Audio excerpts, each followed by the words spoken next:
அநேக ஆண்டவருடைய பிள்ளைகளுடைய வாழ்க்கையில இந்த ஆசீர்வாதத்திற்கு தடை யார் தடை அப்படின்னா, நிறைய பேருடைய வாய் தான் ஆசீர்வாதங்களுக்கு தடையாக மாறுகிறது.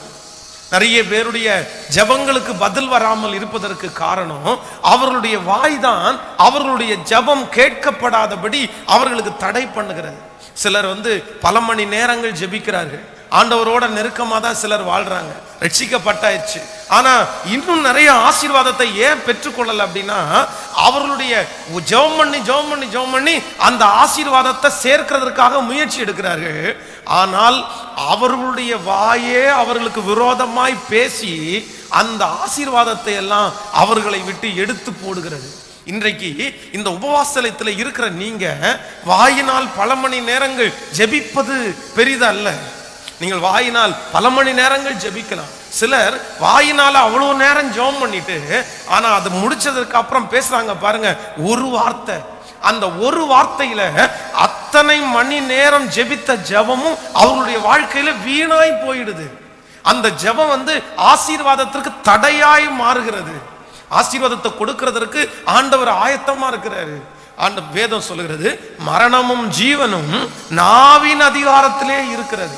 ஆண்டவர் எப்பொழுதுமே நீங்க ரொம்ப கவனமா இருக்க வேண்டும். உங்களுடைய வாழ்க்கையில் இருக்கிற ஒவ்வொரு சோதனையிலையும் ஆண்டவர் உங்களுக்கு கொடுக்கிற ஒவ்வொரு ஆசீர்வாதத்திலையும் ஆண்டவர் உங்களிடத்துல எதையுமே எதிர்பார்க்கல. ஆண்டவர் உங்க வாயை மட்டும்தான் பார்க்கிறாரு. வேதம் சொல்லுது, இந்த ஜனத்தை சொல்லுங்க எல்லாரும், இந்த ஜனத்தை எனக்கென்று ஏற்படுத்தினேன், இவர்கள் எனக்கு காசு தருவார்கள் அப்படின்னு நான் எழுதியிருக்கு. இவர்கள் எனக்கு சர்ச்சு கட்டுவார்கள் அப்படின்னு நான் எழுதியிருக்குது. சொல்லுங்க, கேட்கல எல்லாரும் சொல்லுங்க. இந்த ஜனத்தை எனக்கென்று ஏற்படுத்தினேன், இவர்கள் என் துதியை சொல்லி வருவார்கள். சோ கவனமாய் கவனிங்க. ஆண்டவருக்கு நம்முடைய வாழ்க்கையில எதையுமே ஆண்டவர் எதிர்பார்க்கல. உங்களிடத்திலும் என்னிடத்திலும் ஆண்டவர் எதிர்பார்க்கிறது நம்முடைய வாயிலிருந்து புறப்படுகிற ஒவ்வொரு வார்த்தைகளும் கவனமா இருக்கணும்னு தான் ஆண்டவர் எதிர்பார்க்கிறாரு. நீங்க கொடுக்கிற காணிக்கை கூட அடுத்தது, நீங்க செய்யற ஊழியம் கூட அடுத்தது. எல்லாமே ஆண்டவர் தூரத்துல வச்சுட்டு ஒரு தேவனுடைய பிள்ளையை ரட்சிப்புக்கு ஆண்டவர் ரட்சிக்கப்பட வைக்கிறது இல்ல அப்படின்னா, அவருடைய ரத்தத்தால நம்மை கழுவுவதற்கு காரணம் என்ன அப்படின்னா, நம்முடைய வாயின் வார்த்தையில நம்ம கவனமா இருப்பதற்காக. இன்றைக்கு இந்த ஜெபத்துல இருக்கிற எத்தனை பேர் அப்படி நீங்க இழந்தீங்கன்னு தெரியாது. நிறைய பேர் ஆசீர்வாதத்தை எதுல இழந்திருக்காங்கன்னா, அவருடைய வாழ்க்கையில ஆசீர்வாதத்தை பெற்றுக்கொள்ள முடியாததற்கு எது தடையா இருக்குன்னா, அவங்களுடைய வார்த்தை தாங்க தடையா இருக்குது, அவங்க வாய் தாங்க தடையா இருக்குது. அவங்க வாய் அந்த ஆசீர்வாதத்தை அவர்களை விட்டு தூரத்துல போக பண்ணுகிறது. நான் அடிக்கடி சொல்றேன், இந்த யோபுனுடைய வாழ்க்கையில வாசிப்பீர்களே ஆனால், யோபுவை குறித்து வேதம் சொல்கிறது, இவை எல்லாவற்றிலும் யோபு தன் வாயினால் என்ன செய்யல? யோபு தன் வாயினால் பாவம் செய்யவில்லை, தேவனை பற்றி குறை சொல்லவும் இல்லை. அப்போ இத்தனை சோதனையிலுமே ஆண்டவர் பார்க்கிறாரு. எதை பார்க்கிறாருன்னா, யோபுனுடைய வாயே பார்த்துட்டு இருக்கிறாரு. பிசாசு பார்க்கிறான். எதை பார்க்கிறான் அப்படின்னா, யோபுனுடைய வாயே பார்த்துட்டு இருக்கிறான். யோபுவை பிசாசு சோதிக்கிறதற்கு வேறு எதுவுமே காரணம் இல்லை. கவனிங்க, ஐயோ இவன் பெரிய கோடீஸ்வரனா இருக்கிறான், இவனுடைய பணத்தை எல்லாம் புடுங்கிடுவோம் அப்படின்னு பிசாசு நினைக்கல. இவன் போனா விட்டா 10 சர்ச்சு கட்டிடுவான் போல தெரியுது, அதனால இவன் ஆசீர்வாதத்தை எல்லாம் புடுங்கிடுவோம் அப்படின்னு எல்லாம் பிசாசு நினைக்கல. பிசாசு ஒன்றே ஒன்றுதான் ஆண்டவரிடத்துல சொல்லுகிறான், அவனுக்கு கொடுத்த ஆசீர்வாதம் எல்லாவற்றையும் நீர் எடுப்பீரையானால் அவன் உம்மை தூசிக்கிறானான்னு பாப்போம்ப்பா. எனக்கு வேற ஒண்ணுமே தெரியாது, எனக்கு ஒண்ணுமே வேண்டாம், அவனுக்கு ஆசீர்வாதத்தை எவ்வளவு வேணாலும் கொடுத்துக்குங்க, ஆனா எனக்கு ஒண்ணு தேவை, அவனுடைய வாயினால் உம்மை மகிமைப்படுத்துகிறான், உம்மை துதிக்கிறான், உம்மை ஆராதிக்கிறான். ஆனா எனக்கு ஒண்ணு தேவை, அவன் வாயினாலேயே உங்களை என்ன பண்ணணும்? தூஷிக்கணும். அது மட்டும்தான் எனக்கு தேவை, அது மட்டும் தேவை. அதற்காகத்தான் ஆண்டவரிடத்துல போய் நின்று யோபுவை சோதிக்கிறதுக்காக பர்மிஷன் வாங்குறான். ஆனா இப்ப ஆண்டவர் என்ன பண்றாரு அப்படின்னா, சத்துருடைய கையில அந்த உரிமையை கொடுத்துட்டாரு. சரிப்பா, நீ வேணா தூசிச்சிருக்கப்பா, நீ எடுத்துக்கப்பா, எல்லாத்தையுமே எடுத்துக்கோ, அவனுடைய உயிரை தவிர வேற எல்லாத்தையுமே எடுக்கிறதுக்கு உன் கையில ஒப்பு கொடுத்தேன். இப்போ 2 பேருமே யாரைத்தான் பாக்குறாங்க? யோபுனுடைய வாயத்தான் பார்த்துட்டு இருக்கிறாங்க. சத்துரு பார்க்கிறான், ஐயோ ஆடு மாடுகள் எல்லாம் எடுத்துட்டோம், இப்ப தூசிக்கிறானா? இல்ல. ஒட்டகங்களை எடுத்துட்டோம், வேலைக்காரங்களை எடுத்துட்டோம், வேலைக்காரங்களை எடுத்துட்டோம், இப்ப தூசிக்கிறானா? இல்ல. கடைசியில பிள்ளைகளை எடுத்துருவோமா? இப்ப தூசிக்கிறானா? இல்ல. தன்னுடைய சரீரத்துல வியாதியை கொடுத்துருவோமா? தூசிக்கிறானா? இவை எல்லாவற்றிலும் யோபு என்ன செய்யலைன்னா, தன்னுடைய வாயினால் அவன் எந்த பாவம் செய்யவே இல்லை. அப்போ இன்றைக்கு இந்த உபவாச ஜபத்துல வந்திருக்கிற ஆண்டவருடைய பிள்ளைகளே, 1000 மணி நேரம் ஜெபம் பண்ணாலும், 21 நாள் 21 நாள் பல மாதங்கள் நீங்கள் உபவாசம் இருந்து ஜெபித்தாலும், காலையிலிருந்து சாயிர வரைக்கும் சோத்திரம் சோத்திரம் சோத்திரம்னு கத்திட்டே இருந்தாலும், உங்க வாயில நீங்க சரியா இல்லை அப்படின்னா உங்களுக்கு வர வேண்டிய ஆசீர்வாதம் என்ன பண்ணாது? வராது. நம்முடைய நிறைய பேருடைய வாழ்க்கையில ஆசீர்வாதத்தினுடைய தடை எதனாலதான் வருது அப்படின்னா, நம்முடைய வாய் தாங்க தடுத்து நிறுத்துது. நம்முடைய வாய் தாங்க தடுத்து நிறுத்துது. நம்முடைய வாய் அந்த ஆசீர்வாதத்தை தடுத்து நிறுத்துது. அது வேண்டான்னு சொல்லுது. ஆனா ஆண்டவர் அதுல உண்மையா இருக்கும்படியாய் ஆண்டவர் எதிர்பார்க்கிறார். இன்னைக்கு யாரிடத்துல ஆண்டவர் பேசுறாருன்னு தெரியல. ஆனா நீங்க மணி நேரமா ஜெபம் பண்ணி, மணி நேரமா வேதம் வாசிச்சு, நீ மணி நேரமா ஊழியம் செய்து, ஆலயத்திற்காக நீங்கள் கொடுத்து உழைத்து, நீங்க உங்களை பிள்ளைகளை பத்திரப்படுத்தி நீங்க என்னமோ செய்யுங்க, நீங்க எத்தனையோ ஆயிரங்களை செய்யுங்க. ஆனா உங்க வாயில நீங்க சரியாக இல்லை அப்படின்னா நீங்க ஆசீர்வாதத்தை பெற்றுக்கொள்ளவே முடியாது. ஆண்டவர் என்ன சொல்றாருன்னா, உன் உதடுகளின் வாசலை நீ காத்துக்கொள். அதான் சங்கீதக்காரனாகிய தாவீது ஜெபிக்கும் போது ரொம்ப அழகாய் ஜெபிக்கிறான். ஆண்டவரே, என் இருதயத்தின் தியானமும் என் வாயின் வார்த்தைகளும் உம் சமூகத்தில் என்னவா இருப்பதாக, பிரதியாய் இருப்பதாக. மரணமும் ஜீவனும் நாவின் அதிகாரத்தில். இன்றைக்கு இந்த உபவாச ஜபத்துல சத்ரு, நான் சொல்றேன், சத்ரு உங்களை எதனால சோதிக்கிறான் தெரியுமா? நீங்க 1 மணி நேரம் ஜெபம் பண்ணும் போது பரலோகம் சந்தோஷப்படுறது. 1 மணி நேரம் நீங்க கட்டவிழ்த்து ஜெபிக்கும் போது உங்களுக்கான ஆசீர்வாதத்தை ஆண்டவர் கொடுக்கறதுக்கு ஆயத்தமா வச்சிருக்கிறாரு. ஆனா இந்த ஆசீர்வாதத்தை உங்களுக்கு கிடைக்க கூடாதுன்னு சொல்லி சத்ரு ஏதோ ஒரு பிரச்சனையை உங்களுக்கு உண்டு பண்ணிடுறான். ஏதோ ஒரு சூழ்நிலையில உங்களை தள்ளிடுறான். நீங்க சரீரத்துல போராடுறதுக்கு உங்களுக்கு பலன் இல்லை, மனசுல போராடுறதுக்கு உங்களுக்கு பலன் இல்லை. உங்களுக்கு இருக்கிற ஒரே ஒரு சக்தி எங்க மட்டும்தான் இருக்குது அப்படின்னா வாயில மட்டும்தான் இருக்குது. நம்ம உடனே எதை ட்ரை பண்றோம் தெரியுமா? வாயில நமக்கு இஷ்டம் போல கண்டது போல வர்றது எல்லாத்தையுமே பேசி நம்ம ரொம்ப பேசிடுறோம். உடனே அத்தனை மணி நேரமும் ஜெபம் பண்ணி ஒரு அற்புதத்திற்காக ஆயத்தமானீங்க பாருங்க. அந்த அற்புதம் நமக்காக என்ன பண்ணுதுன்னா கேன்சல் பண்ணப்படுது. அதான் ஒரு ஜெப டீம் ஒரு விசை நான் பெங்களூர் போகும்போது ஒரு ஜெப டீம் ஜெபம் பண்ணிட்டே இருந்தாங்க. அவங்க ஜெபம் பண்றதை பார்த்தா எனக்கு ரொம்ப ஆச்சரியமா இருந்துச்சு. அத்தனை பேரும் வயதானவர்கள், ஆனா முழங்கால நின்று ஜெபம் பண்ணாங்க. கத்துற அந்த சர்ச்சை அதிருது. ஆண்டவரே, நாங்க அப்படி கட்டுறோம் இப்படி கட்டுறோம் அப்படின்னு சொல்லி பயங்கரமா ஜெபம் பண்ணிட்டு இருந்தாங்க. அதுவும் 1 மணி நேரம் இல்லை, கிட்டத்தட்ட ஒரு 3 மணி நேரம் அந்த ஜெபம் நடந்துச்சு. அந்த ஜெபம் நடந்து முடிஞ்சதுக்கு அப்புறம் அவங்களுக்கு எல்லாருக்கும் ஒரு பிஸ்கட்டும் ஒரு டீயும் கொடுக்கப்பட்டுருச்சு. அந்த பிஸ்கட்டையும் டீயையும் குடிச்சிட்டு இருக்காங்க. இதுக்கு முன்னாடி கத்தி ஜெபம் பண்ணிட்டு இருந்தவங்க நான் அருகையில் நடந்து போறேன். எதை பற்றி பேசுறாங்க அப்படின்னா, சர்ச்சில் இருக்கிற வெள்ளப்புடவை கட்டுற அம்மாவை குறித்து பேசிட்டு இருக்காங்க. அந்த வெள்ளப்புடவை கட்டும் அந்த அம்மா அப்படின்னு பேசிட்டு இருக்கிறாங்க. பேசி காரசாரமா பேசிட்டு இருக்கிறாங்க. அந்த அம்மா இப்படி, அந்த அம்மா அப்படி, அந்த அம்மா சரியில்லை.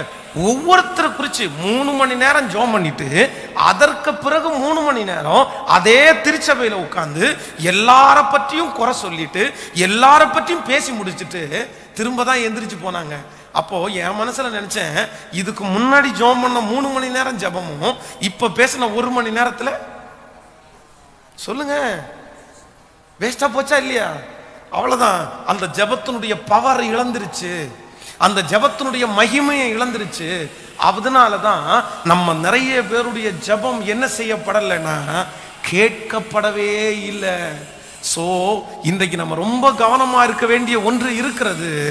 என்னுடைய ஜெபங்கள் கேட்கப்பட வேண்டும் என்றால், எனக்கு வர வேண்டிய ஆசீர்வாதங்கள் திரும்ப கிடைக்க வேண்டுமே ஆனால் என்னுடைய ஆசீர்வாதத்திற்கு தடையா இருக்கிறது என்னுடைய வாயின் வார்த்தைகளை நான் சரி செய்தேனே ஆனால், நான் கவனமா இருந்தேனே ஆனால், நிச்சயமா என் வாழ்க்கையில பெரிய அற்புதத்தை கர்த்தர் செய்கிறதற்கு வல்லவரா இருக்கிறார். கைகளை உயர்த்தி ஒரு ஹல்லேலூயா சொல்லுங்கள், சத்தமா ஒரு ஹல்லேலூயா சொல்லுங்க. தயவு செய்து எல்லாருமே ஒப்பு கொடுங்க.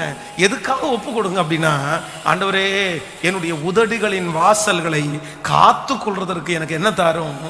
பலன் தாரும். எஸ்பெஷலி இந்த உபவாச ஜபத்துல நிறைய பெண்கள் தான் வந்திருக்கிறீர்கள். ஆண்கள் நிறைய பேர் வேலைக்கு போனாங்க, சண்டே தான் வர்றாங்க. பெண்கள் தான் நிறைய பேர் வந்திருக்கிறீர்கள். உங்களை ரொம்ப அன்பாய் நான் கேட்டுக்கொள்கிறேன். உங்களுக்கு நிறைய பேர், உங்களை குற்றப்படுத்தலை நான், ஆனால் உங்களுக்கு இருக்கிற நிறைய பேருடைய பலவீனமே எதில் தான் இருக்குது சொல்லுங்களேன். நீ இன்னும் கோச்சிட்டு இருக்கிறீங்க, அப்படியெல்லாம் இல்லையே. நிறைய பேருடைய பலவீனம் வாயில தாங்க இருக்குது. உங்களுக்கு வேற பலன் இல்லை. ஒரு ஆண்களுக்கு ரொம்ப பலனா வந்துன்னா பேசுவாங்க. ஆனா சில ஆண்கள் இருக்கிறாங்க, எப்பாவது ஒரு வார்த்தை பேசுவாங்க, அந்த ஒரு வார்த்தையில பேசாம செத்துடலான்னு தோணும். அந்த அளவுக்கு பேசுற ஆண்கள் எல்லாம் இருக்கத்தான் செய்யறாங்க. நம்ம ரொம்ப குத்துறாங்க. ஆனா நான் என்ன சொல்றேன் அப்படின்னா, சில ஆண்களே அப்படி பேச வைக்கிறவர்களும் உண்டு. நம்ம ரொம்ப ஓயாம பேசிட்டே இருக்கும்போது அவங்க அமைதியா இருந்துட்டு இருப்பாங்க. திடீர்னு ஒரு வார்த்தை சொல்லுவாங்க பாருங்களேன், அந்த வார்த்தை ஒண்ணு போதும், நம்ம அத்தனை வார்த்தை பேசினதுக்கும் கொடுத்த பனிஷ்மெண்ட் மாதிரி ஆயிரும். அதனால உங்களுடைய சரீரங்களிலே பலன் இல்லாததுனால நிறைய நேரத்தில் உங்களுடைய வாய்களில் நீங்க பேசி சமாளிச்சிடலாம்னு நினைக்கலாம். ஆனா ஒரு மிஸ்டேக் பண்ணிடாதீங்க. நீங்க பேசுனீங்கன்னா ஆண்டவர் ஒரு நாளும் உங்களுக்காக என்ன பண்ண முடியாது சொல்லுங்க. நீங்கள் அமைதியா இருக்கிறது தான் உங்கள் பலன். நீங்கள் அமைதியா இருக்கும் போதுதான் கர்த்தர் உங்களுக்காக யுத்தம் பண்ணுவார். நீங்க அமைதியா இருக்கும் போதுதான் உங்க பக்கத்துல நீதி இருக்கிறது விளங்கும். இல்ல அப்படின்னா உங்க பக்கத்துல நீதி விளங்காது. நீங்க யாரையுமே இது பண்ண வேண்டாம், நீங்க அமைதியா மட்டும் இருங்க. கர்த்தர் பார்த்துக்கட்டும், கர்த்தர் பார்த்துக்கட்டும். டெய்லி காலையில எந்திரிச்ச உடனே எதற்காக ஜெபம் பண்ணுங்கன்னா, ஆண்டவரே என் உதடுகளின் வாசலை காத்து கொள்றதற்கு எனக்கு பலன் தாரும் ஆண்டவரே. ஆமேன் சொல்லுங்க. கைகளை மேல உயர்த்தி ஆண்டவரத்துல கேட்கலாம். எல்லாரும் ஒரு ஜெபமா அதை செய்யுங்க பார்க்கலாம்.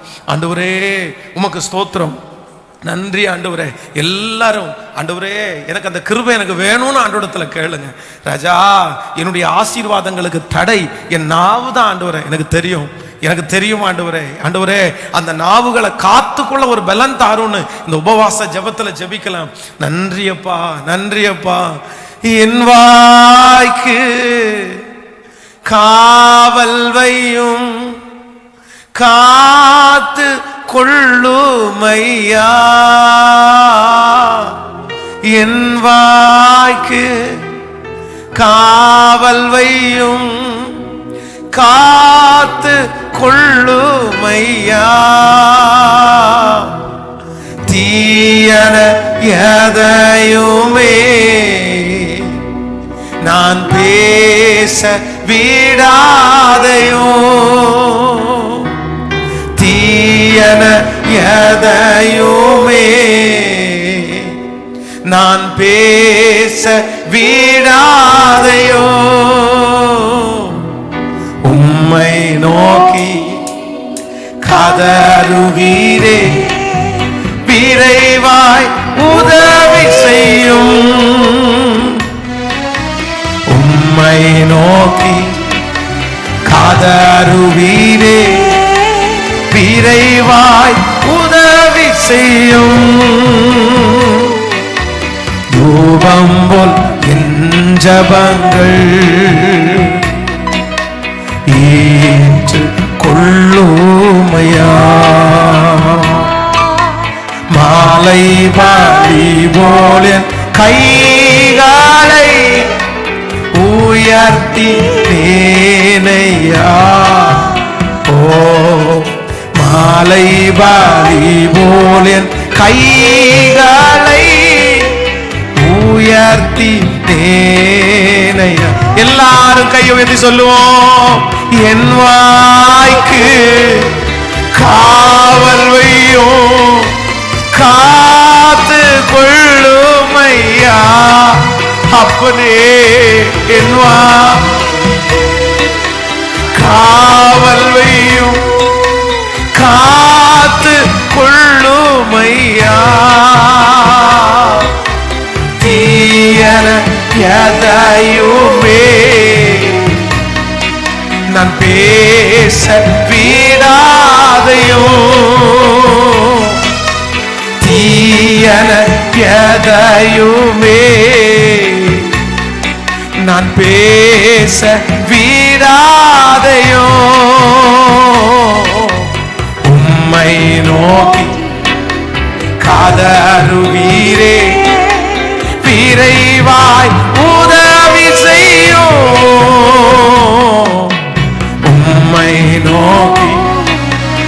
காதருகிறே விரைவாய் உதவி செய்யும் தூபம் போல் என் ஜபங்கள் ஏற்று கொள்ளோமையா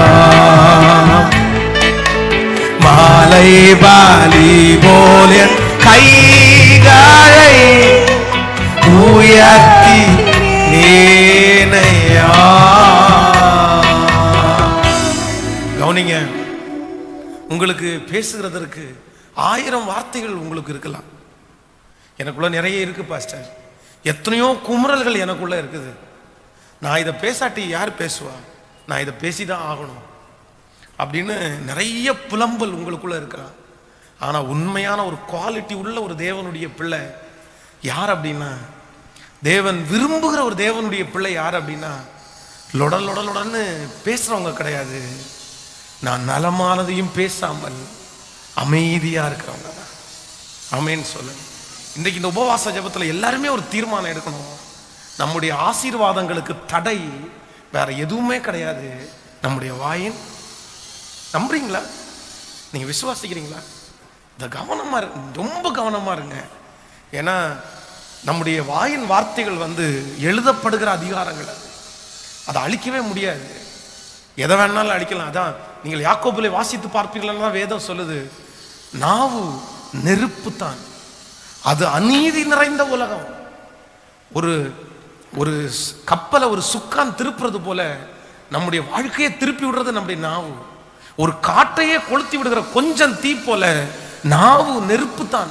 அது ஒரு காட்டை கொளுத்துறது போல குடும்பத்தை கொளுத்திரும், வாழ்க்கையை கொளுத்திரும் அப்படின்னு வேதம் சொல்லுது. ஆனா இன்னைக்கு இருக்கிற உலகத்துல நிறைய மீடியாக்கள் முதற்கொண்டு எதை சொல்லி கொடுக்குறாங்க அப்படின்னா, உன் வாயை திறந்து பேசு, உன் வாயை திறந்து பேசு.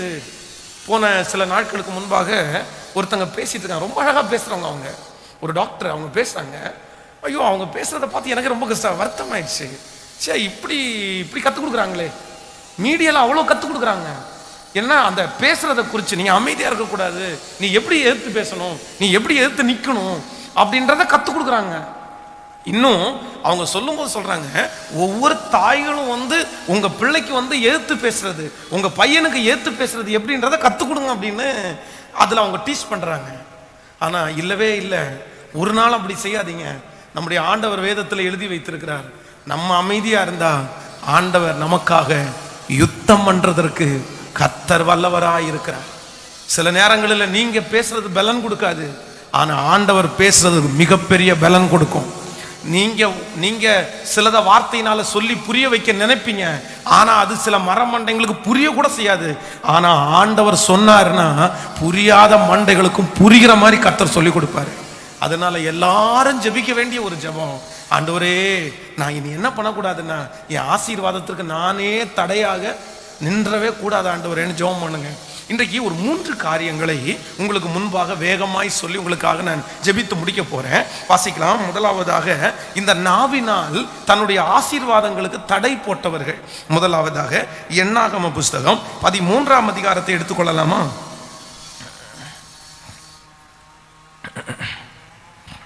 என்னாகமம் 13ஆம் அதிகாரத்திலே 33வது வசனத்தை நம்ம வாசிக்க போறோம். 13ஆம் அதிகாரம் 33வது வசனத்தை வாசிக்கலாம்.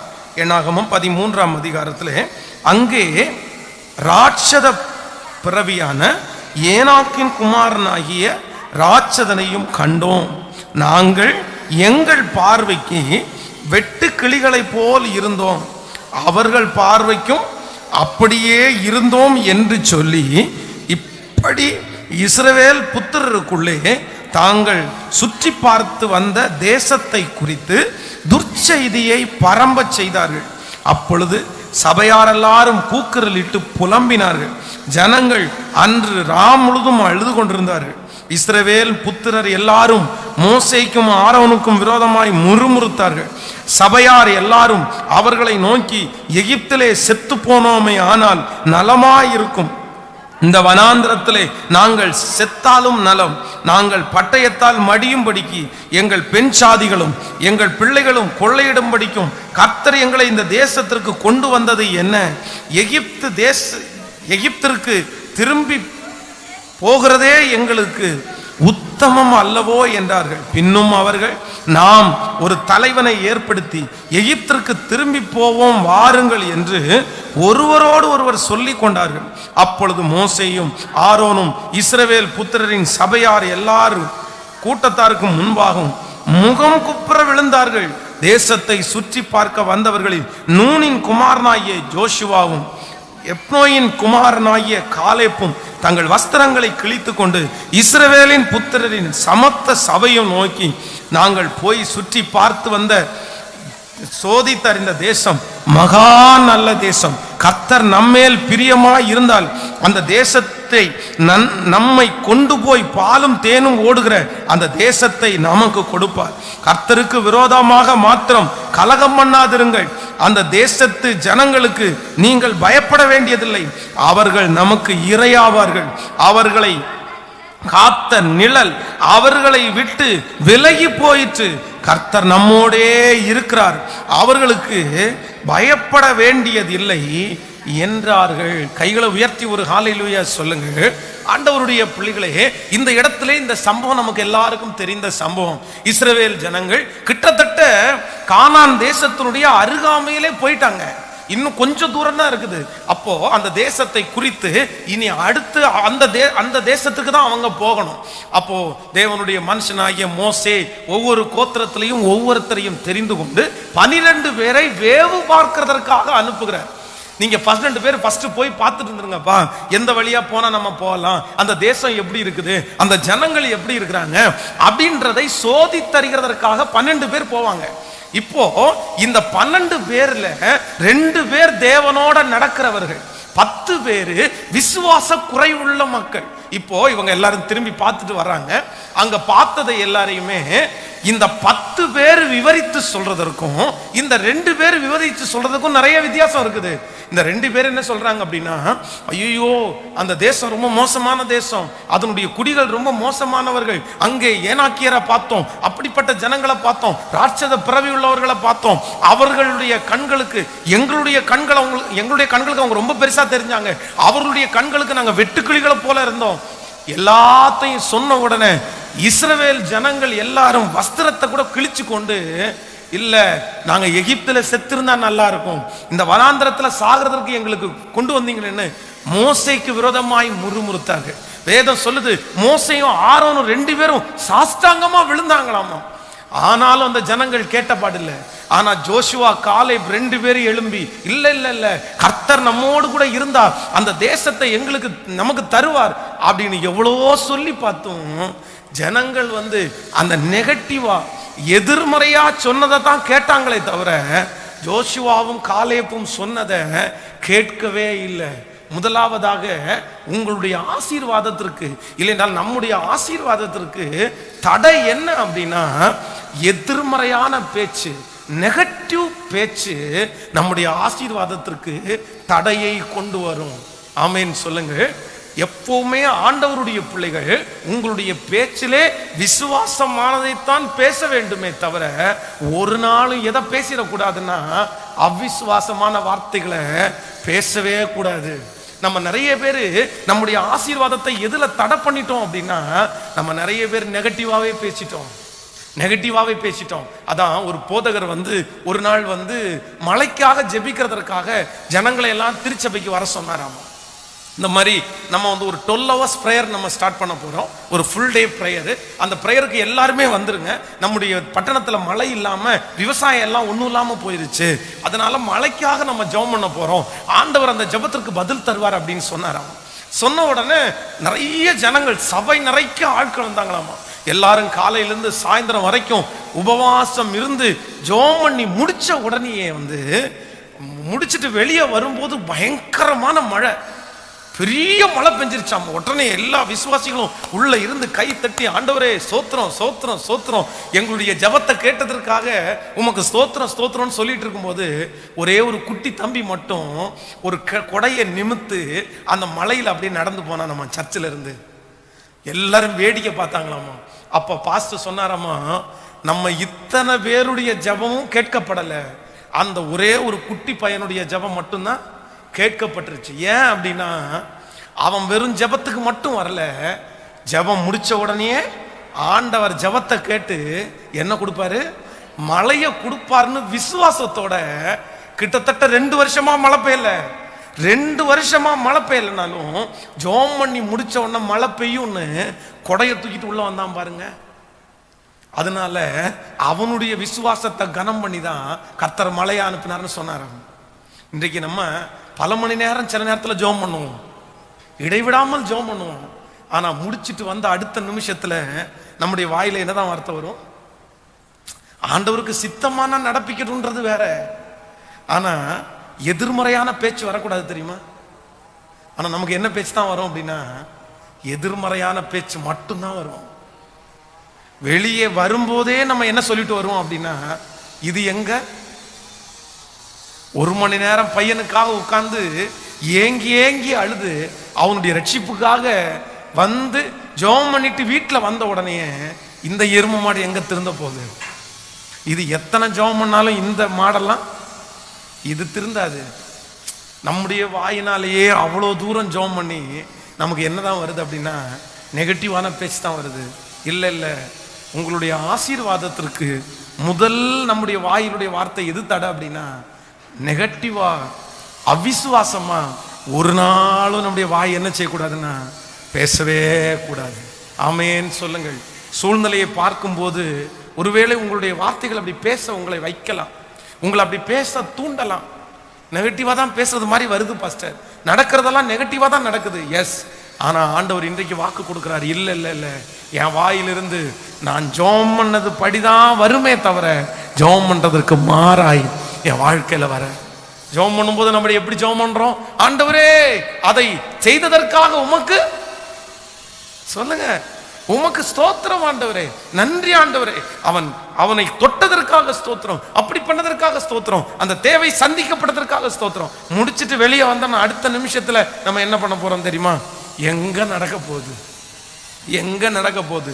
நானும் பார்த்துட்டு தான் இருக்கிறேன், நானும் கேட்டுட்டு தான் இருக்கிறேன். இல்லை இல்லை இல்லை இல்லை, என் வாயிலிருந்து எந்த வார்த்தை வராது அப்படின்னா அவிசுவாசமான வார்த்தை வரவே வராது. ஹல்லேலூயா. எத்தனை பேர் நீங்க கேட்குறீங்க இன்னைக்கு இந்த உபவாச ஜெபத்துல? எல்லாருமே ஆண்டவரிடத்துல கேளுங்க, நான் எதை ஜெபிக்கிறேனோ அதைத்தான் பேசுவேன். பக்கத்துல கையை பிடிச்சி சொல்லுங்க, நான் எதை ஜெபிக்கிறேனோ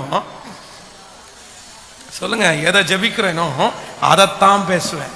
ஜெபிக்காததை நான் என்ன பண்ண மாட்டேன், பேச மாட்டேன். ஆனா நம்ம நிறைய பேரு ஜெபிக்கிறதற்கு எதிர்மறையா தான் பேசுறோம். நம்ம ஜெபிக்கிறது ஒண்ணு, நம்ம பேசுறது இன்னொன்னு. நம்ம பேசுறது வேற மாதிரி தான் பேசுவோம். ஆனா ஜெபத்துல உட்காரும் போது மட்டும் நமக்கு என்ன வார்த்தை வருது? அப்படியே விசுவாசமான வார்த்தை பொங்குது, பாடல்கள் விசுவாசமா வருது, வாக்குத்தத்த வசனமா வருது. ஆனா ஜெபம் பண்ணி முடிச்சதுக்கு அப்புறம் பாத்தீங்கன்னா அந்த வார்த்தைகள் நமக்கு நிறைய பேருக்கு வருவதே இல்லை. ஆண்டவர் சொல்றாரு, நம்முடைய ஆசீர்வாதத்தினுடைய தடை நம்முடைய வாயிலிருந்து புறப்படுகிற வார்த்தை. சோ நம்பர் 1, முதலாவதாக நான் ஜெபித்ததை தான் பேசுவேனே தவிர எதிர்மறையாக ஒரு நாளும் நான் பேசவே மாட்டேன். ஹல்லேலூயா, ஆமென் சொல்லுங்கள்.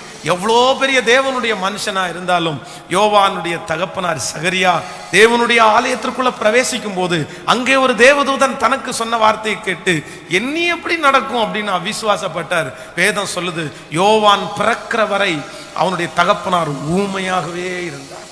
ஏன்னா ஆண்டவருக்கு பிடிக்காத ஒண்ணு என்ன அப்படின்னா, அவிசுவாசமா பேசுறது மட்டும் ஆண்டவருக்கு என்ன பண்ணாது.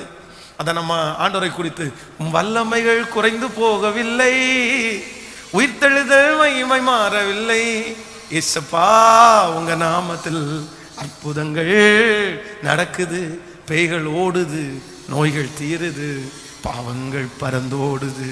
அவருடைய வல்லமை இன்னும் என்ன செய்யலாமோ. நம்ம அவிசுவாசமா பேசும்போது அவருடைய வல்லமை குறைஞ்சது மாதிரி நம்மளே இது பண்ணிடுறோம். ஹல்லேலூயா. எல்லாரும் கைகளை மேல உயர்த்தி ஜெபம் பண்ணுங்க பார்க்கலாம். ஆண்டவரே, நான் ஜெபிக்கிறத மட்டும்தான் பேசணும் சொல்லுங்க. சத்தத்தை உயர்த்தி எல்லாரும் கேளுங்க ஆண்டவரத்துல. தகப்பனே ஸ்தோத்திரம். எல்லாரும் ஜெபிங்க, ஆண்டவரத்துல கேளுங்க. ஆண்டவரே, நான் ஜெபிக்கிறதை மட்டும்தான் ஆண்டவரே பேசணும். நான் ஜெபிக்கிறத மட்டும்தான் ஆண்டவரே பேசணும். நான் ஜெபிக்கிறதை மட்டும் பேசக்கூடிய ஒரு கிருபையை கர்த்தர் எனக்கு தாரும் ஆண்டவரேன்னு கேளுங்க.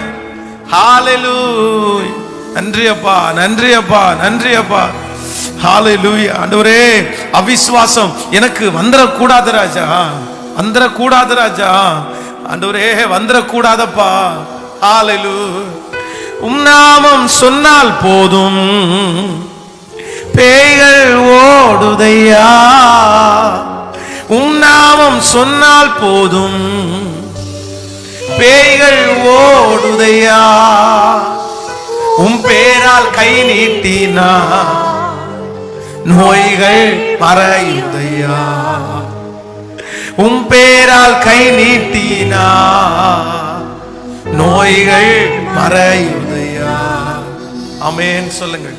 கரங்களை அசைத்து ஒரு ஹல்லேலூயா சொல்லுங்க. சோ என் ஆசீர்வாதத்திற்கு தடை என்னது சொல்லுங்க? அவிசுவாசமான எதிர்மறையான பேச்சு என் ஆசீர்வாதத்தை என்ன பண்ணுமாமா? என்ன? என் ஆசீர்வாதத்தை தடுத்துரும். என் ஆசீர்வாதத்தை தடுத்து நான் எதைத்தான் பேசுவேன் அப்படின்னா ஜெபிக்கிறதையே பேசுவேன். ஆமென் சொல்லுங்கள். ஜெபிக்கிறதை மட்டுமே பேசுவேன். நம்ம ஜெபம் பண்ணும்போது முழங்கால் பாடிட்டு, அப்பா இந்த மாதிரி ஒரு பிரச்சனை இருக்குது, அதை தீர்க்கிறதுக்கு உங்களால முடியும் அப்படின்னு பேசுறோம்ல. வெளியே வரும்போது எதுதான் பேசணும் அப்படின்னா, யாராவது ஒருத்தர் கேட்கும்போது என் ஆண்டவரால எல்லாவற்றையும் செய்கிறதற்கு முடியும். காலதாமதமானாலும் நாட்கள் தாண்டினாலும் அவர் சொன்னதை செய்யாமல் இருக்கவே மாட்டார். அவர் சொன்னதை செய்யும் அளவும் என்ன அவர் என்ன பண்ண மாட்டாரு? கைவிடவே மாட்டார். இது வரைக்கும் இந்த ஜெபத்தில் இருக்கிறவங்க யாரு நெகட்டிவா நீங்க பேசினாலும் இன்னைக்கு ஒரு தீர்மானம் எடுங்க. இல்லை இல்லை, கர்த்தர் இரக்கம் செய்கிற வரைக்கும் நான் பார்த்து கொண்டே தான் இருப்பேன். ஆமென் சொல்லுங்க பார்க்கலாம். நம்பர் 2, இரண்டாவது நம்முடைய ஆசீர்வாதத்திற்கு தடையான இரண்டாவது பேச்சு வாசிக்கலாம். 16ஆம் அதிகாரம், ஆதியாகமம் 16ஆம் அதிகாரத்துல 4வது வசனத்தை வாசிக்கலாமா? 16ஆம் அதிகாரம் 4வது வசனத்தை வாசிக்கலாம். அவன் ஆகாரோடே சேர்ந்த போது அவள் கர்ப்பம் தரித்தாள். அவள் தன் கர்ப்பவதியானதை கண்டபோது தன் நாச்சியாரை அற்பமாக எண்ணினாள். அப்பொழுது சாராய் ஆபிரகாமை நோக்கி, நீ எனக்கு நேரிட்ட அநியாயம் உம்மேல் வரும் சுமரும். என் அடிமை பெண்ணை உம்முடைய மடியிலே கொடுத்தேன். அவள் தன் கர்ப்பவதியானதை கண்டு என்னை அற்பமாக எண்ணுகிறாள். கர்த்தர் எனக்கும் உமக்கும் நடுவாக நின்று நியாயம் தீர்ப்பாக என்றார்.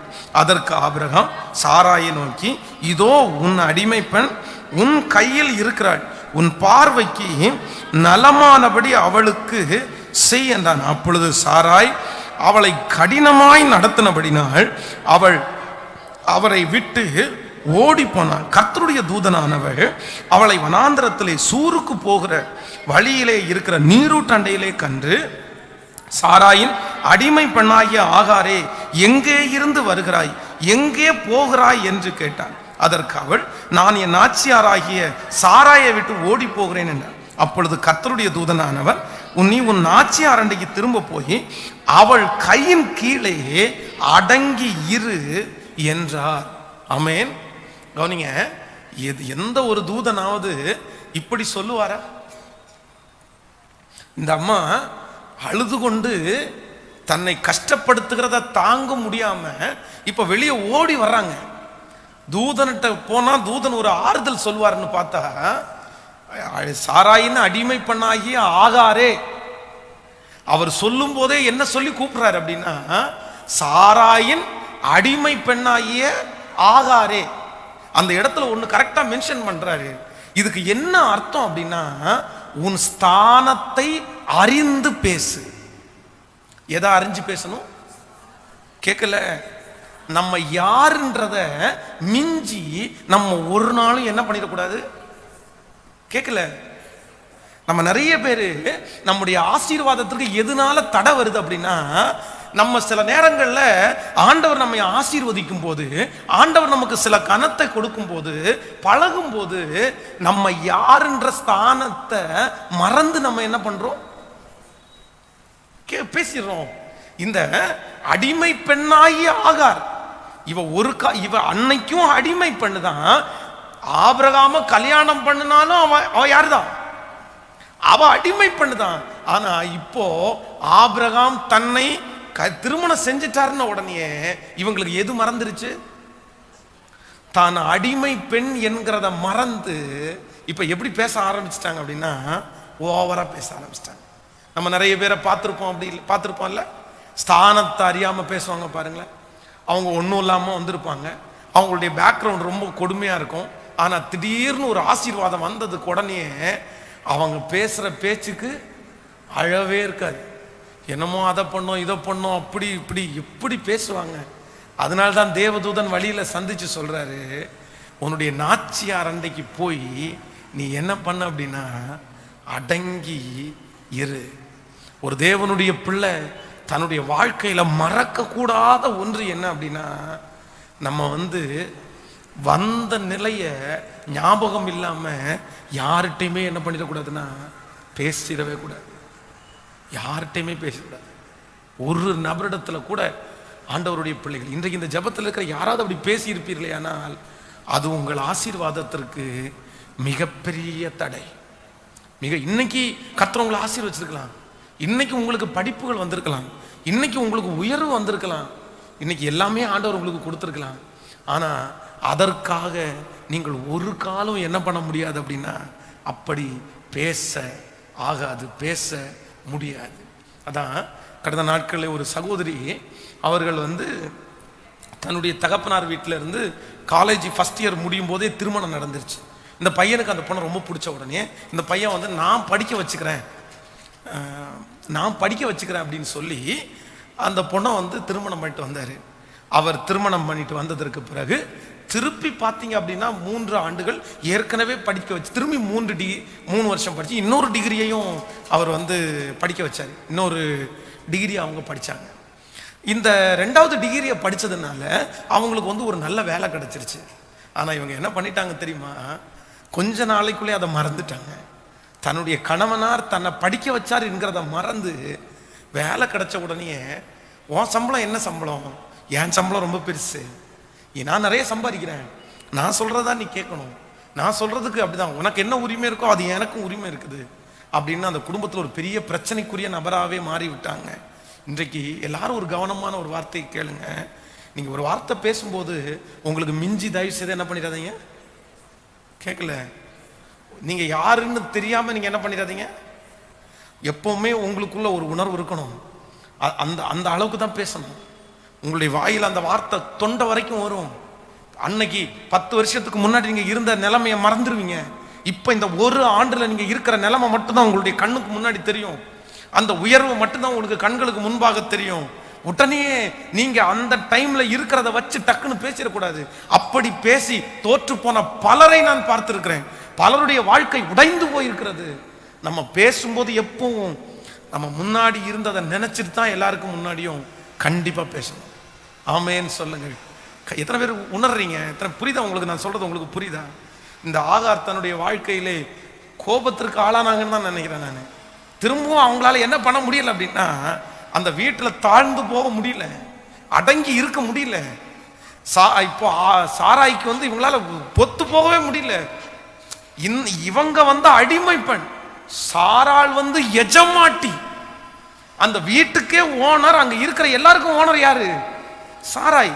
இவங்க எல்லாம் ஒரு 100 பேர் வேலை பார்க்கறாங்கன்னா அந்த 100 பேரை மாதிரி ஒரு அடிமை.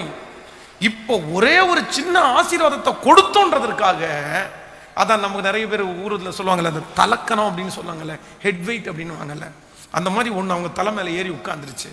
என்ன போல யார் இருக்காங்க? நான் பெரிய ஆளு, நான் எனக்கு கிரீடம் தலையில வைக்கப்பட்டிருக்கு, இனி எல்லாருமே எனக்கு அடிமைகள் தான், இனி எல்லாருமே எனக்கு கீழே தான், நான் அப்படின்ற. இல்லை இல்லை இல்லை இல்லை, வந்த நிலைமைய தயவு செய்து ஒருபோதும் என்ன பண்ணாதீங்க, மறந்துட்டு பேசாதீங்க, மறந்துட்டு பேசாதீங்க. நான் ஆண்டவருடைய ஒரு மிகப்பெரிய கிருபை என்னன்னா, நம்ம எவ்வளோ பேசியும் ஆசீர்வாதத்தை கடைசி வரைக்கும் நம்ம கையிலேயே கர்த்தர் கொடுக்குறார். அல்லேலூயா. தயவு செய்து மன்னிப்பு கேளுங்க, மன்னிப்பு கேளுங்க. ஒருத்தருக்கு அடங்கி இருக்கிறதற்காக ஆண்டவர் நம்மளை வச்சிருக்கிறாருன்னா, அவங்க சாகிற வரைக்கும் நம்ம வளர்த்து விட்டவங்க, நம்மளை பார்த்தவங்க, ஒரு டைம் அவங்கள சார்னு கூப்பிட்டோம் அப்படின்னா, எவ்வளோ உயர்ந்தாலும் அவங்கள என்னன்னு தான் கூப்பிடணும்? சார்னு தான் கூப்பிடணும். நம்ம உயர்ந்ததற்காக அவரை டே வாடா போடான்னு கூப்பிட முடியாது, கூப்பிட முடியாது. அவர் சார் தான். இதை மறக்கிற ஆண்டவருடைய பிள்ளைங்க வெற்றி அடையவே முடியாது. ஆனா சிலருக்கு ஆசீர்வாதம் வர வர எது மாறிடுது? உயர்வு வர வர என்ன மாறிடுது? மரியாதை மாறிடுது. நான் எப்படி, எனக்கு ஒரு பெரிய போஸ்டிங் ஆயிடுச்சு, நான் எப்படி போய் இனி அவங்களுக்கு மரியாதை கொடுக்கணும்? மரியாதைன்றது நம்ம கேட்டு வாங்குறது இல்லை, அவங்களா பார்த்து உங்களுடைய உயர்வை பார்க்கும்போது உங்களை இதுக்கு முன்னாடி வாடா போடான்னு கூப்பிட்டுருந்தவங்க சார்னு கூப்பிடுறது தப்பு இல்லை. ஆனா நம்ம அப்படி ஒரு நாளும் பண்ணிடக்கூடாது. நம்ம உயர்ந்தோம் அப்படின்றதற்காக ஒரு நாள்ல எப்படி அவரிடத்துல பழகணுமோ கடைசி வரைக்கும் எப்படிதான் இருக்கணும். இன்றைக்கு பலிபீடத்துல நான் சொல்றேன், ஆண்டவருடைய பிள்ளைகளே, எங்க பாஸ்டர் மரணம் அடைகிற வரைக்கும் நான் அவருக்கு முன்னாடி சேர் போட்டு உட்கார்ந்ததே இல்லை, சேர் போட்டு உட்கார்ந்ததே இல்லை. எங்க பாஸ்டருக்கு கீழே நான் பாஸ்டர் உட்கார்ந்தாருன்னா நான் கீழே தான் உட்காருவேன். என் பாஸ்டர் அவருடைய திருச்சபையில என்ன கன்வென்ஷன் ஸ்பீக்கரா பாஸ்டர் என்ன கெஸ்டா என்ன கூப்பிட்டாரு. அவரே நோட்டீஸ் அடிச்சு என் பேரை போட்டு அவர் கூப்பிட்டாரு. நான் கன்வென்ஷன் பிரசங்கியாரா போயிருக்கிறேன். எங்களுடைய பாஸ்டர் நடத்தின சர்ச்சில் ஒரு 200 பேர் 200 அவ்வளவுதான் இருப்பாங்க. அதான் எங்க பாஸ்டர். ஆனா உண்மையிலே பெருமைக்காக சொல்லல. எங்க பாஸ்டர் சரி வாடா என்னடா எப்படி ஊழியத்தில் எப்படி இருக்கு அப்படின்னு பேசலாம் அப்படின்னும் போது எங்க பாஸ்டர் சேர்ல உட்காரும்போது கீழே தான் உட்கார்ந்தேன்.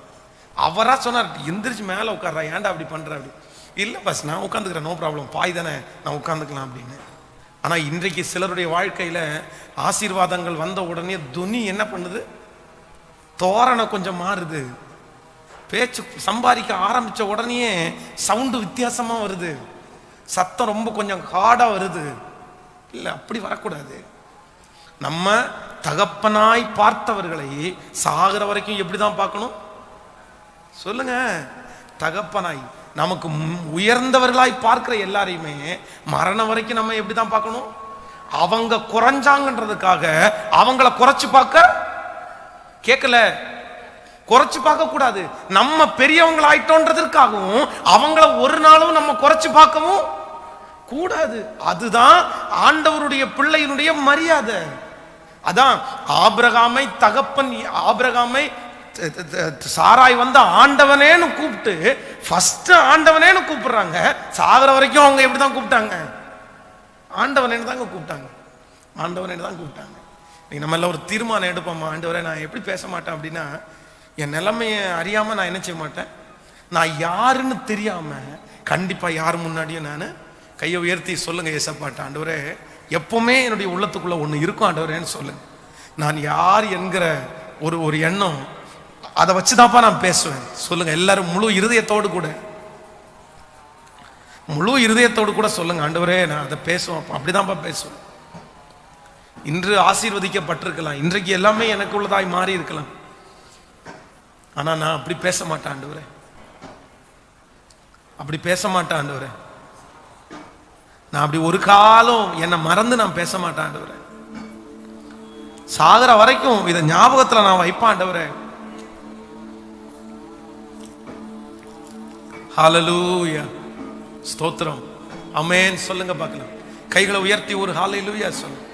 ஸோ அடுத்ததாக நம்பர் 3, மூன்றாவதாக ஒரு காரியத்தை கூட நம்ம வாசிக்க போறோம். 1 ராஜாக்கள் எடுத்துக்கொள்ளுங்கள். 1 ராஜாக்கள் 19ஆம் அதிகாரத்தை எடுத்துக்கொள்ளலாமா? 1 ராஜாக்கள் 19ஆம் அதிகாரத்திலே 4வது வசனத்தை வாசிக்க போகிறோம். 19ஆம் அதிகாரம் 4வது வசனத்தை சேர்ந்து வாசிக்கலாம். அவன் வனாந்தரத்திலே ஒரு நாள் பிரயாணம் போய் ஒரு சூரை செடியின் கீழ் உட்கார்ந்து, நான் சாக வேண்டும் என்று கோரி, போதும் கர்த்தாவே, என் ஆத்துமாவை எடுத்துக்கொள்ளும், என் பிதாக்களை பார்க்கிலும் நல்லவன் அல்ல என்று சொல்லி ஒரு சூரை செடியின் கீழ் படுத்துக்கொண்டு நித்திரை பண்ணினான். அப்பொழுது ஒரு தூதன் அவனை தட்டி எழுப்பி, எழுந்திருந்து போஜனம் பண்ணு என்றான். அவன் விழித்து பார்க்கிற போது இதோ தலையில் சுடப்பட்ட அடையும் ஒரு பாத்திரத்தில் தண்ணீரும் அவன் தலைமாட்டில் இருந்தது. அப்பொழுது அவன் புசித்து குடித்து திரும்பவும் படுத்து கொண்டான். கர்த்தருடைய தூதன் திரும்ப 2ஆம் தரம் வந்து அவனை தட்டி எழுப்பி, எழுந்திருந்து போஜனம் பண்ணு, நீ பண்ண வேண்டிய பிரயாணம் வெகு தூரம் என்றார். ஹலோ, கவனிங்க ஆண்டவருடைய பிள்ளைகளே, இந்த இடத்துல மிகப்பெரிய தீர்க்கதரிசி, இந்த தீர்க்கதரிசி என்ன சொல்றாரு அப்படின்னா, வேற எதுவும் சொல்லல, போதும் கர்த்தாவே, நான் சாக வேண்டும் என்று, போதும் கர்த்தாவே, என் ஆத்துமாவை எடுத்துக்கொள்ளும், நான் என் பிதாக்களை பார்க்கலும் நல்லவன் அல்ல. வரத்தினுடைய உச்ச கட்டத்துல, சோர்வனுடைய உச்ச கட்டத்துல இந்த தீர்க்கதரிசி என்ன சொல்றாரு அப்படின்னா, போதும் கர்த்தாவே, இதுக்கு மேல வேண்டாம், போதும், இதுக்கு மேல நான் வாழ விரும்பல. அதான் மனசு விட்டு போய் பேசுறாரு பாருங்க. இதுக்கு மேல நான் ஊழியம் செய்ய விரும்பல, நான் என் பிதாக்களை பார்க்கலும் ஒன்றும் பெரிய நல்லவெல்லாம் கிடையாது, நானும் பாவிதான், என்னை எடுத்துக்கொள்ளும். ஆனா ஆண்டவர் தட்டி கொடுத்து சொல்றாரு, நீ போக வேண்டிய தூரம் வெகு தூரம், நீ பண்ண வேண்டிய பிரயாணம் இன்னும் நிறைய இருக்கு அப்படின்னு சொல்றாரு. ஆனா ஒரு மிகப்பெரிய சோகமான ஒன்று என்ன அப்படின்னா, இதற்கு பிறகு எலியா வந்து ஒரே ஒரு ஊழியத்தை மட்டும்தான் செய்வாரு. எலிசாவை அபிஷேகம் பண்ணிட்டு ஆண்டவர் வந்து எலியாவை எடுத்துக்கொள்வார். போதும்னு அவர் சொன்ன வார்த்தையினால அவருடைய ஊழியம் வந்து அதோட நின்றும். கவனிங்க, உங்க வாயில ஒரு வார்த்தையை மட்டும் தயவு செய்து பேசாதீங்க. எந்த வார்த்தையை தெரியுமா? போதுன்ற வார்த்தை. ஹலோ, சிலர் விரக்தியினுடைய உச்ச கட்டத்துல தனக்கு கொடுத்திருக்கிற ஆசீர்வாதத்தை, பெரிய ஆசீர்வாதம், ஒன்றும் தேவையில்லை, போதும், கோபத்தினுடைய மிகுதியில, எரிச்சலுடைய மிகுதியில நீங்க ஒரு பெருசா நீங்க சம்பாரிச்சு கொடுத்துட்டாலும் ஒன்றும் தேவையில்லை. நீங்க சம்பாரிச்சு கொடுக்கலன்னா ஆசீர்வாதத்தை ஒரு நாளும் உங்க வாயினாலேயே நீங்க என்ன பண்ணிடாதீங்க. சொல்லுங்க, உங்களுக்கு பெருசா தெரியாம இருக்கலாம், உங்களுக்கு பெருசா தெரியாம இருக்கலாம், ஆனா நிச்சயமாகவே அது பெருசுதான். எத்தனையோ மனைவி, எத்தனையோ கணவன் அப்படி சொல்லி இருக்கிறத நான் கேட்டிருக்கிறேன்.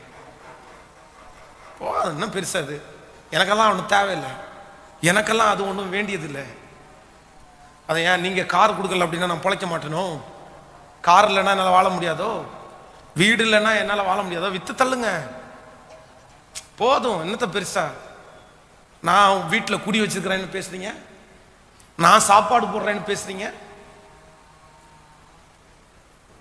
அதே போல ஜென்ஸும் அப்படிதான்.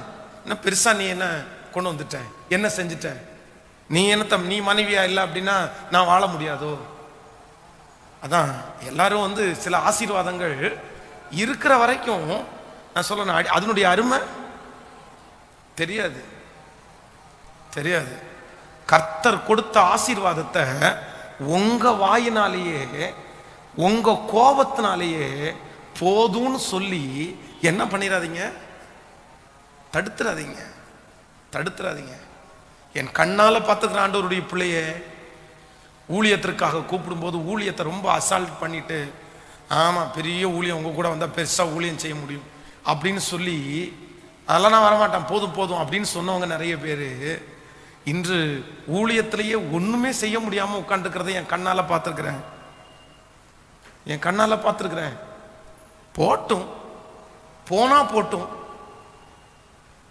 போனா போட்டும்.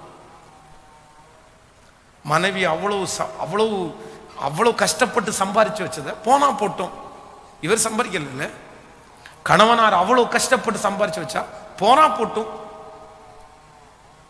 தேவன் கொடுத்த ஆசீர்வாதத்தை மட்டும் ஒரு காலத்துல நீங்க என்ன பண்ணாதீங்க, அதை வந்து மதிப்பு குறைவாய் கணக்கிட்டு போதுன்ற வார்த்தை உங்களுக்கு என்ன செய்யக்கூடாது, வரவே கூடாது உங்களுடைய வாழ்க்கையில.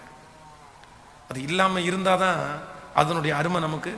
சிலர் ரொம்ப இதுவா சொல்லுவாங்க, எனக்கு ஒரு சும்மா ஒரு 10க்கு 10 ரூம் இருந்தா ஏன் தங்க மாட்டேனா, எனக்கு எனக்கு மாளிகையெல்லாம் ஒன்றும் கட்டித்தர வேண்டிய அவசியம் இல்லை, ஒரு 10க்கு 10 ரூம் போதும், எனக்கு சமாதானம் தான் முக்கியம், எனக்கு அன்பு மட்டும்தான் முக்கியம், எனக்கு 10க்கு 10 ரூம் போதும், எனக்கு மாளிகை வேண்டாம் அப்படின்னு. அவங்கள தூக்கி வச்சு கொண்டு போய் ஒரு 10க்கு 10 ரூம்ல உட்கார வச்சுட்டு அன்பு செலுத்தும் போது தான் தெரியும் அந்த 10க்கு 10 ரூமினுடைய மதிப்பு. சொல்லுங்க, 10க்கு 10 ரூம் நிறைய. நான் யாருக்கு மனசுல சொல்றேன், ஓப்பனா சொல்றேன். அப்படித்தானே நிறைய பேர் அப்படித்தானே பேசுறாங்க. எனக்கு என்ன ரூம் போதும், காரெல்லாம் ஒன்றும் வேணாம், மனசுல நிம்மதி இருந்தா போதும், வீட்டில் எனக்கு ஒழுங்கா என்ன என் மேல அன்பு செலுத்தி எனக்கு சாப்பாடு கொடுத்தா போதும். ஆமா, அந்த கார் இல்லைன்னா தெரியும், அந்த பைக் இல்லைன்னா தெரியும். உங்களுடைய கேரக்டர் அப்பதான் நிறைய பேருக்கு வெளிப்படும். அதனால ஆசீர்வாதத்தை ஒரு காலம் குறைச்சு, தேவன் கொடுத்த ஆசீர்வாதத்தினுடைய மேன்மையை என்னைக்கு நீங்க மறந்துடாதீங்க, என்னைக்குமே மறந்துடாதீங்க. அது சகோதரர்களா இருந்தாலும் சரி, சகோதரிகளா இருந்தாலும் சரி. அதான் சிலர் சொல்லுவாங்கல்ல, வேலை ஸ்தலத்தில் போய் அந்த மேனேஜர் ஏதாவது ஒன்று சொல்லிட்டாங்க அப்படின்னா, பெருசா உனக்கு வேலை, நீ பெருசா எனக்கு சம்பளம் கொடுக்குற, எனக்கு இருக்கிற டேலண்ட்டுக்கு நான் போய் வேலை செய்ய முடியாதான்னு சொல்லிட்டு அங்கேயே அந்த வேலையை ரொம்ப அற்பமா நினைச்சிட்டு அடுத்து வருவாங்க. வர்றவங்க நிறைய பேர் இன்னைக்கு வரைக்கும் வேலை இல்லாம தான் சுத்திட்டு இருக்கிறாங்க. இப்ப அதனுடைய அருமை புரிஞ்சு என்ன பிரயோஜனம்? அன்பாய் சொல்லுகிறேன், ஒரு காலம் தேவன் கொடுத்த ஆசீர்வாதத்தை போதும்னு சொல்லி என்ன பண்ணாதீங்க, அல்லல் தட்டாதீங்க. அது ரொம்ப நாள் உங்க கூட இருக்காது. ஏதோ ஆண்டவர் உங்க மேல வச்ச கிருபை. அது இல்லாம இருக்கிறவங்களுக்கு தான் அதனுடைய அருமை தெரியும், இருக்கிறவங்களுக்கு தெரியாது. வீடு இல்லாம 10க்கு 10 ரூம்ல இருக்கிறாங்க பாருங்க, அவங்களுக்கு தாங்க அந்த அருமை தெரியும். பைக் இல்லாம இருக்காங்க, அவங்களுக்கு தாங்க அந்த அருமை தெரியும். சைக்கிள் இல்லாம இருக்காங்க பாருங்க, அவங்களுக்கு தாங்க அந்த அருமை தெரியும். வேலை இல்லாம இருக்காங்க, அவங்களுக்கு தான் அந்த அருமை தெரியும். கணவன் இல்லாம இருக்காங்க, அவங்களுக்கு தான் அந்த அருமை தெரியும். மனைவி இல்லாம இருக்காங்கல்ல, அவங்களுக்கு தான் அந்த அருமை தெரியும். ஒரு காலத்தில் நம்முடைய வாய்களை திறந்து கர்த்தர் கொடுத்த ஆசீர்வாதத்தை அல்லல் தட்டவே கூடாது. ஹல்லேலூயா. கைகளை உயர்த்தி ஒரு ஹல்லேலூயா சொல்லுங்க. என்னமோ கர்த்தர் நம்ம மேல ஒரு பெரிய தயவு வச்சுதான் இந்த ஆசீர்வாதத்தை கர்த்தர் எனக்கு கொடுத்திருக்கிறார். ஹல்லேலூயா. எத்தனை பேர் ஒப்பு கொடுக்க போறீங்க? இன்னைக்கு 3 காரியங்களை உங்களுக்கு கூட பேசியிருக்கிறேன். உங்க ஆசீர்வாதத்திற்கு உங்க வாய் என்னவா இருக்கக்கூடாது, தடையா இருந்தக்கூடாது. நீங்க நம்பர் 1, முதலாவதாக எப்படி நீங்க பேசிடக்கூடாது, எதிர்மறையாய் நெகட்டிவா நீங்க பேசி உங்க ஆசீர்வாதத்தை தடை பண்ணக்கூடாது. 2வது, தேவன் உங்களுடைய ஸ்தானத்தை மறந்து நீங்க பேசி உங்களுடைய ஆசீர்வாதத்தை என்ன பண்ணக்கூடாது, தடை பண்ணக்கூடாது. 2வது, போதும்னு சொல்லி உங்க ஆசீர்வாதத்தை ஒரு காலம் நீங்க என்ன பண்ணக்கூடாது, நிறுத்திடவே கூடாது. ஹல்லேலூயா.